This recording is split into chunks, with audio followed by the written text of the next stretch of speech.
PASNEC, projet d'appui à la stratégie nationale pour l'équité et l'égalité des genres, organise une section de formation des acteurs judiciaires sur la prise en charge des VBG, violences basées sur le genre. Écoutons les autorités judiciaires et la coordinatrice du projet. C'est Oumassa Diop, adjoint au préfet de Kolda. Je voudrais dire que je représente le gouverneur de la région de Kolda, M. Sayer Ndao Ampéché, pour cette activité de 2 jours concernant une session de formation à l'endroit des officiers de police judiciaire et des forces de défense et de sécurité sur l'accueil et la prise en charge des violences basées sur le genre, communément appelé VBG. Comme vous le savez, le phénomène, en tout cas, se pose avec acuité ici au niveau de Kolda. En tout cas, c'est très fréquent d'assister, en tout cas, à des survivances de VBG, que ce soit des viols, des mutilations génitales féminines, des violences physiques exercées à l'endroit des faits. En tout cas, les exemples prolifèrent au niveau de la commune de Kolda et dans la région de Kolda de manière générale. Maintenant, ce qui est nouveau, ce n'est pas le phénomène, mais c'est l'approche dans la lutte. Parce que souvent, les OPJ et les forces de défense et de sécurité étaient un peu laissés en rade. On prenait les psychosociales, l'action sociale, les boutiques de droit, on les formait et souvent on laissait les forces de défense et de sécurité. Et il faut le savoir, ce sont les premiers acteurs, à part les acteurs communautaires, le chef du village des Badjanogor, ce sont les premiers acteurs à être en contact avec les victimes de VBG. Donc, ce projet de PASNEC, projet d'appui à la stratégie nationale pour l'équité et l'égalité des genres, dans sa phase 2, donc vient à point nommé et vient renforcer, en tout cas, la performance de ces forces de défense et de sécurité en ce qui concerne la prise en charge et l'accueil des gens qui sont victimes ou bien des femmes et filles qui sont victimes de VBG.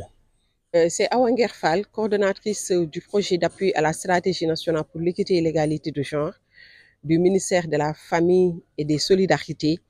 Et ce programme est financé par le gouvernement italien. Nous sommes à Kolda dans le cadre d'un atelier de formation des officiers de police judiciaire et des forces de défense et de sécurité dans la prise en charge des victimes de violences basées sur le genre, notamment faites aux femmes et aussi aux enfants. Cet atelier a pour objectif, en tout cas, de renforcer leurs capacités dans l'accueil et la prise en charge. Tout simplement parce que les forces de défense et de sécurité, la police, la gendarmerie constituent souvent la première porte d'entrée en cas de survenue de violence. Et de cet accueil dépend donc la suite du processus. Parce que si l'accueil est bien fait, le processus de dénonciation se poursuit. Mais si l'accueil est défaillant, donc la victime peut désister, arrêter là-bas le processus et ça peut même décourager les autres victimes à venir chercher de l'aide, du soutien auprès de la police ou de la gendarmerie. Et souvent, comme l'a dit le préfet, ce sont des acteurs qui sont souvent laissés en rade dans les programmes de formation sur les questions de violence.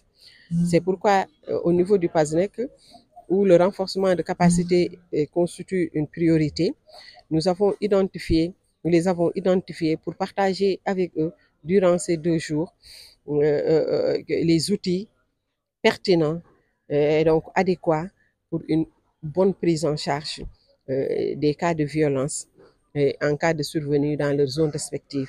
Et nous avons ici non seulement les policiers, mais les gendarmes, les différentes brigades de la région. Nous avons aussi des représentants de la maison d'arrêt et de correction parce que aussi la prise en charge des femmes dans les lieux de détention ainsi que les enfants constitue aussi un défi majeur pour le Sénégal. Ces 55% ressortent d'une étude faite par le laboratoire CHES de l'Université de Saint-Louis qui parle d'une prévalence de 55% de cas de violence au Sénégal. Donc, c'est énorme. Et je pense que à Kolda, c'est encore plus c'est encore plus répandu. Et il faut dire que l'État du Sénégal a pris différentes initiatives. Déjà, le Sénégal a élaboré une politique nationale, la stratégie nationale pour l'équité et l'égalité des genres, dont un des effets est exclusivement réservé à la lutte contre les discriminations et les violences faites aux femmes et aux filles.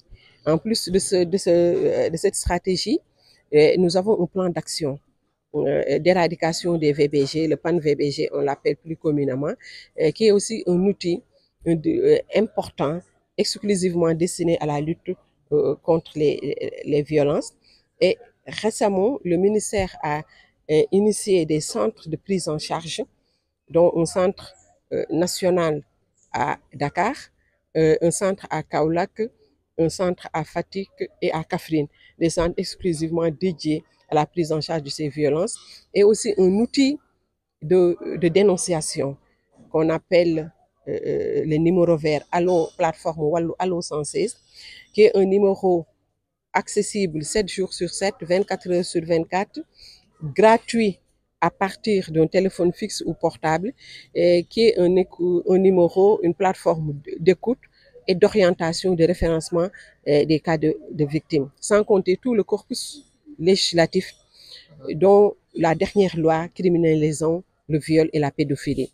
Donc l'État a fait beaucoup d'efforts, mais les défis restent, et c'est pourquoi nous continuons toujours dans cette lancée d'améliorer surtout la prise en charge qui nécessite l'intervention de plusieurs acteurs, donc qui est multisectoriel, avec plusieurs acteurs, et il faut une bonne synergie et pour avoir donc un impact positif sur les victimes et les survivantes de violences. Je suis le commissaire de police Bintou Guissé. Je suis chargé du commissariat d'arrondissement de Zac Mbao et je suis le point focal genre de la police nationale. C'est-à-dire que je suis chargé de mener les programmes et les politiques en matière de genre au sein de la DGPN, en conformité avec ceux du ministère de l'Intérieur. Voilà, nous sommes aujourd'hui réunis dans le cadre de la mise en œuvre du projet d'appui à la stratégie nationale pour l'équité et l'égalité de genre. Et effectivement, aujourd'hui, nous sommes réunis, nous, forces de défense et de sécurité, police, gendarmerie, administration pénitentiaire, pour des renforcements de capacité. Renforcement de capacité sur l'accueil et sur la prise en charge des femmes et des filles victimes de violences basées sur le genre. Parce que comme nous le savons, les forces de défense et de sécurité sont les premiers intervenants.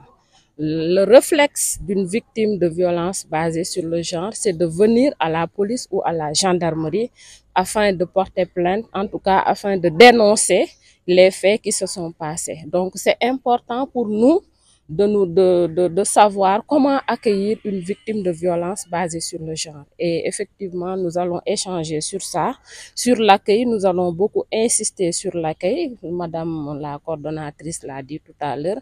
Mais nous allons aussi insister sur la prise en charge des violences basées sur le genre. L'État du Sénégal est en train de faire des avancées dans ce sens-là. Déjà, au sein de la Direction générale de la police nationale, nous venons d'inaugurer, il y a 2 ans de cela, 11 commissariats de police sensibles au genre, 7 à Dakar et 3 dans les régions. Cela veut dire que nous sommes en train de faire un maillage du territoire national en ce qui concerne des infrastructures sensibles au genre. Quand je dis infrastructures sensibles au genre, c'est des infrastructures où il y a des cellules de garde à vue hommes, femmes, mineurs, des salles de repos hommes, salles de repos femmes, mais aussi des bureaux pour accueillir les personnes vulnérables, c'est-à-dire les femmes, les filles et les hommes victimes de violences basées sur le genre. Effectivement, la prise en charge, je pense qu'on l'a dit tout à l'heure, elle est holistique, c'est-à-dire elle fait intervenir plusieurs acteurs. La police intervient dans la prise en charge, les services médicaux interviennent dans la prise en charge, mais aussi les services psychosociaux interviennent aussi dans la prise en charge, d'où l'intérêt de la synergie de ces acteurs intervenant dans la chaîne.